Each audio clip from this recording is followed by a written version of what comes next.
ఒక్కసారి కొమ్మూరి గోల్డ్ కి కాల్ చేయండి. తాకట్లో ఉన్న మీ బంగారాన్ని విడిపించి మార్కెట్ ప్రైస్ కి వాళ్ళు కొనుక్కుని మిగతా డబ్బులు మీకు ఇచ్చేస్తారు. అందరికీ నమస్కారం. వెల్కమ్ టు మనం టీవీ. నేను మీ పవన్ బేస్వాడ. జై హో భారత్. ఇప్పుడు దేశమంతా ఒకటే ఉత్కంఠ. ఆపరేషన్ సింధూర్ పేరుతో భారత ఆర్మీ ఇంకా ఎలాంటి చర్యలు తీసుకోబోతా ఉంది. గత రాత్రి జరిగినటువంటి ఈ దాడుల్లో 100కు పైగా ఉగ్రవాదులు హతమైనట్టు తెలుస్తోంది. ఈ దాడుల్లోనే జైషే మహమ్మద్ చీఫ్ మసూద్ అజహర్ కూడా హతమైనట్టు తెలుస్తోంది. ఆయన కుటుంబానికి సంబంధించిన 10 మంది ఉగ్రవాదులు, ఆ ఉగ్రవాద స్థావరాలను కూడా నేలమట్టం చేసింది భారత ఆర్మీ. ఇక యుద్ధం స్టార్ట్ అయిందా అనే చర్చ నేపథ్యంలో దీనిపైన విశ్లేషణ తీసుకుందాం. మనతో పాటు అందుబాటులో ఉన్నారు సీనియర్ జర్నలిస్ట్, సామాజిక రాజకీయ విశ్లేషకులు డాక్టర్ భరత్ రెడ్డి గారు. సార్ నమస్తే. నమస్తే. యుద్ధం ప్రారంభమైంది అనే సంకేతాలు వినబడుతున్నాయి. దీనికి ఊతమిస్తున్నట్లే ఇటీవలే 2 రోజుల క్రితమే 3 రోజుల పాటు మాక్ డ్రిల్స్ నిర్వహించాలని సెంట్రల్ గవర్నమెంట్ ఆదేశాలు ఇచ్చింది. ఆదేశాలు ఇచ్చి వెనువెంటనే గత రాత్రి ఉగ్రవాద స్థావరాలపై దాడులు జరిపింది. ఇక యుద్ధం ప్రారంభమైందండి సంకేతాలు వస్తున్నాయి. మరి భారత పౌరులు తీసుకోవాల్సిన చర్యలు ఏంటి? ముందు ఆపరేషన్ సింధూర్ అని ఎందుకు పెట్టారు? దీని గురించి పూర్తి డీటెయిల్స్ ఏంటి సార్? ఉదయాన్నే లేవగానే 133 కోట్ల మంది ఒక్కసారిగా మీరు ఏదైతే జేహో చెప్పారో జేహో అందరు చెప్పుకోవడం జరిగింది. ఎందుకంటే 14 రోజుల క్రితం ఒక దాడి జరిగింది. ఆ దాడిలో 4 ఉగ్రవాదాలు పాల్గొనడం జరిగింది. మతం ఆధారంగా వాళ్ళని చంపడం జరిగింది. భార్యల ముందే భర్తలను చంపడం జరిగింది. 14 రోజుల నుంచి భారతదేశం రగిలిపోతుంది. ఏ విధంగా అంటే పాకిస్తాన్ మీద ఏ విధంగా అయినా కక్ష తీర్చుకోవాలి, ప్రతీకారం తీర్చుకోవాలి. భారత ప్రభుత్వం అంటే ఏం చేయట్లేదు, మోడీ కూడా ఏం చేయట్లేదు అనే ఒక భావనకు రావడం జరిగింది. ఇక ఏం చెయ్యరా అనే భావనలో ఉన్నారు. ప్రతిపక్షం రాహుల్ గాంధీ కూడా ప్రశ్నించడం జరిగింది. మీకు ఇంత స్వేచ్ఛ ఇచ్చి మీరు ఏదైనా చేయమంటే మీరు ఏం చేస్తున్నారని కూడా అడిగిన సందర్భాన్ని చూడొచ్చు. కానీ మనం గమనించాల్సింది ఏంటంటే భారత్ ప్రపంచానికి శాంతి సందేశం అందిస్తున్న సందర్భంలో భారత్ వైపు నుంచి యుద్ధం ఉండకూడదు అనేది ప్రాథమికంగా భారత్ ఎంచుకున్న మార్గం. ఆ మార్గంలోనే కానీ దాంతో పాటుగా ఏం చేయాలి, ఎవరైతే మన మీద దాడి చేశారో వాళ్ళని ప్రతీకారం తీర్చుకోవాలి. అంటే 2 యుద్ధం చేయకుండానే వాళ్లకు బుద్ధి చెప్పాలనేది భారత్ యొక్క యుద్ధతంత్రం.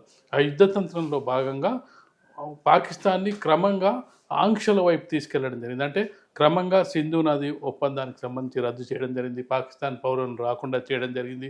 అంటే ఇలాంటివి చేసుకుంటూనే ప్రపంచ దేశాలలో పాకిస్తాన్ని దోషిగా నిలబెట్టే ప్రయత్నం చేసింది.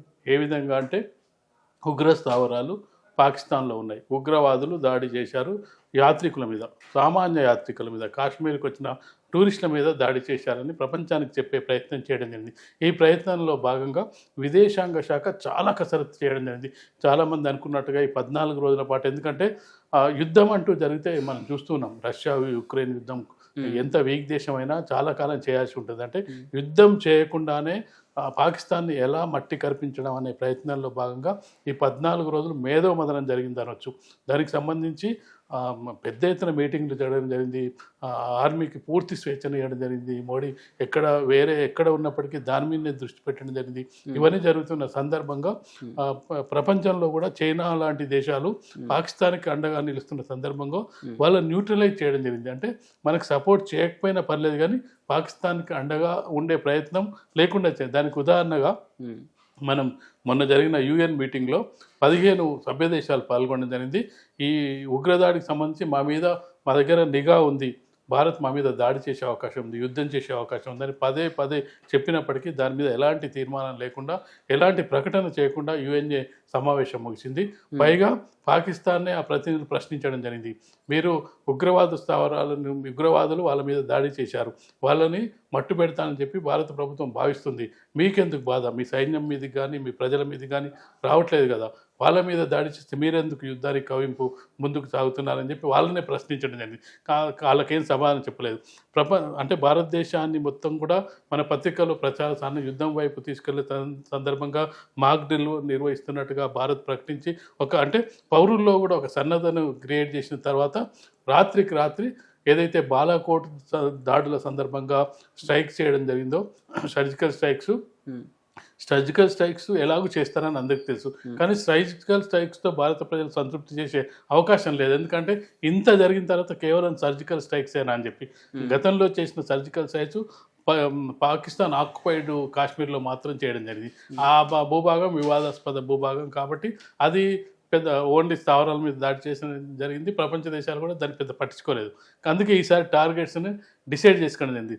POKతో పాటు పాకిస్తాన్లో ఉండే ఉగ్రవాద స్థావరాలు మొత్తం 9 స్థావరాలు, 5 POKలో ఉంటే 4 ఉగ్రవాద స్థావరాలపై కూడా దాడి చేసి కేవలం 23 నిమిషాల్లో దాడి చేసి రిటర్న్ తిరిగి రావడం జరిగింది. దాన్ని రాడార్ వ్యవస్థ కూడా పట్టుకోకుండా ఆ ప్రయత్నాలు చేయడం జరిగింది. అంటే మన యుద్ధ విమానాలు వెళ్తున్నప్పుడు రాడార్ పట్టుకుంటే పాకిస్తాన్ కూడా ప్రతిఘటించే అవకాశం ఉంది. వాళ్ళ రాడార్ కూడా ప్రతిఘటించే అవకాశం లేకుండా దాన్ని అంటే ఈ 14 రోజుల పాటు జరిగిన కసరత్తును మనం అర్థం చేసుకోవచ్చు. చాలామంది భారతీయులు కోరుకున్నది అంటే పాకిస్తాన్ గట్టి బుద్ధి చెప్పాలి, యుద్ధం చేయాలి. అంటే యుద్ధం కంటే కూడా వాళ్ళకు ఇంకా పెద్ద శిక్ష వేస్తున్నట్టుగా మనకు కనిపిస్తుంది. యుద్ధం చేస్తే వాళ్ళు కూడా యుద్ధం చేస్తారు, కానీ ప్రపంచ దేశాల ముందు మన యుద్ధం, ఎందుకంటే భారతదేశం ఎప్పుడు శాంతి ప్రవచనాలు చెప్తుంటుంది, యుద్ధం చేసే వాళ్ళను చేయొద్దని చెప్తుంటుంది, చర్చలు చేసుకోమని చెప్తుంటుంది. అంటే భారతదేశం ప్రపంచానికి ఒక రోల్ మోడల్గా నిలిచిన సందర్భంలో భారతదేశమే యుద్ధం చేస్తుందని ప్రపంచానికి సందేశం ఇచ్చే ప్రయత్నం చేయకుండా మేము కేవలం ఉగ్రవాద శిబిరాలపై మాత్రమే దాడులు చేస్తున్నాం, ఎలాంటి పౌర సమాజానికి నష్టం చేయలేదు, పాకిస్తాన్ ఆర్మీపై దాడి చేయలేదు, పాకిస్తాన్ పట్టణాలపై దాడి చేయలేదు, పాకిస్తాన్ ఎయిర్పోర్ట్లపై దాడి చేయలేదు అని ప్రపంచానికి సందేశం ఇచ్చిన సందర్భంగా అమెరికా వెంటనే స్పందించడం జరిగింది. ఉగ్రవాద స్థావరాలపై మాత్రం భారత్ దాడి చేయడం జరిగింది. పాకిస్తాన్ ఇంతటితో ఆపితే మంచిది, ప్రతిఘటన చేయొద్దని చెప్పి పాకిస్తాన్ సూచించడం జరిగింది. ఎందుకంటే కొద్దో గొప్ప అమెరికా సహాయం చేస్తుందని చెప్పి పాకిస్తాన్ మొదటి నుంచి భావిస్తుంది. చైనా కూడా పెద్ద రియాక్ట్ కాలేదు. పాకిస్తాన్ వైపు ఉన్నప్పటికీ ఓపెన్గా ఐక్యరాజ్య సమితిలో కూడా వాళ్ళు రాలేదు, బయట కూడా రాలేదు. అయితే ఇక్కడ సందర్భం ఏంటంటే ఆపరేషన్ సింధూర్ పేరుతో 23 నిమిషాల్లో క్లోజ్ చేసిన దానికి ఆ సింధూర్కు కూడా ఒక ప్రత్యేకమైన స్థానం ఉంది. ప్రపంచ దేశాలకు తెలియజెప్పే ప్రయత్నం భారతదేశం అనేది ఆ సింధూర్ సంబంధించి ఒక భారత మహిళలకు కానీ భారత ప్రజలకు కానీ ఒక సెంటిమెంట్. ఆ సింధూరాన్ని తూడ్పేశారు. అంటే ఉగ్రవాదులు చేసిన పని ఏంటంటే భార్య ముందు భర్తను చంపి భార్యకున్న సింధూరాన్ని తూడ్పేయడం జరిగింది. అంటే కొంతమంది సింధూరాన్ని తెప్పిస్తే ప్రపంచం మొత్తం కూడా ఆ సింధూర్ పేరుతోటి ఆపరేషన్ చేసి ఆ సింధూర్ అనేది ఎంత ఇంపార్టెన్స్ అనేది మన ప్రపంచ దేశాలకు చెప్పడానికి ఆ పేరు పెట్టారు. అంటే ఆ నేమ్ తీసుకోవడంలో కూడా అదొక వ్యూహాత్మకంగా తీసుకోవడం జరిగింది. అది తీసుకోవడం ద్వారా ప్రపంచ దేశాలకు చెప్పడం జరిగింది. ఇప్పుడు యుద్ధం చేయడానికి ఒకవేళ పాకిస్తాన్ ఏ విధంగా ముందుకు రావాలి, మనం ఎక్కడ స్థావరాల మీద దాడి చేయలేదు, ఎక్కడ పాకిస్తాన్కు సంబంధించిన పౌరులు దెబ్బతినలేదు, ఉగ్రవాద స్థావరాలు దెబ్బతినలేదు. ఒకవేళ పాకిస్తాన్ కనుక పౌరుల మీద దాడి చేసినట్టయితే అది యుద్ధానికి దారితీసే అవకాశం ఖచ్చితంగా కనిపిస్తుంది. అంటే భారత ప్రజలు ఇప్పటికి కూడా కోరుకుంటుంది ఏంటంటే POKను ఆక్యుపై చేసుకుంటేనే వీళ్ళకు కరెక్ట్ సెట్ అయిపోద్ది. అప్పటి వరకు వీళ్ళు దాడులు చేస్తున్నారు. అంటే ఇప్పటికి కూడా భారత ప్రజలు పూర్తిగా సంతృప్తిగా లేరనుకోవచ్చు. ఎందుకంటే ఈ సింధూర్ పేరుతో ఏదైతే ఉగ్రదాడులు నిర్మూలించారో అంటే పూర్తిగా నిర్మూలించలేదు. అక్కడ ఇటీవలి కాలంలో పాకిస్తాన్ ఉగ్రవాదులు చేసుకున్నది ఏంటంటే POKలు అయితే ఈజీగా వచ్చి కొట్టేసిపోతున్నారు. జనావాసాల మధ్య కనుక మన స్థావరాలు ఉన్నట్టయితే అప్పుడు కష్టమైంది వాళ్ళకి కొట్టడం. ఎందుకంటే ఆ దాడులు చేసినప్పుడు జనాలకు కూడా ఇబ్బంది, ప్రజలకు కూడా ఇబ్బంది కలిగినప్పుడు ప్రపంచ దేశాలు ప్రశ్నిస్తాయి, మీరు జనాలను టార్గెట్ చేశారని చెప్పి. అందుకని చెప్పి మన టార్గెట్స్ ఏం చేశారంటే కేవలం ఉగ్రవాద స్థావరాల మీదనే దాడి జరిగింది. అంటే అంత టెక్నాలజీని వాడడానికి అంటే ఇన్ని రోజులు గడువు తీసుకోవడం జరిగింది.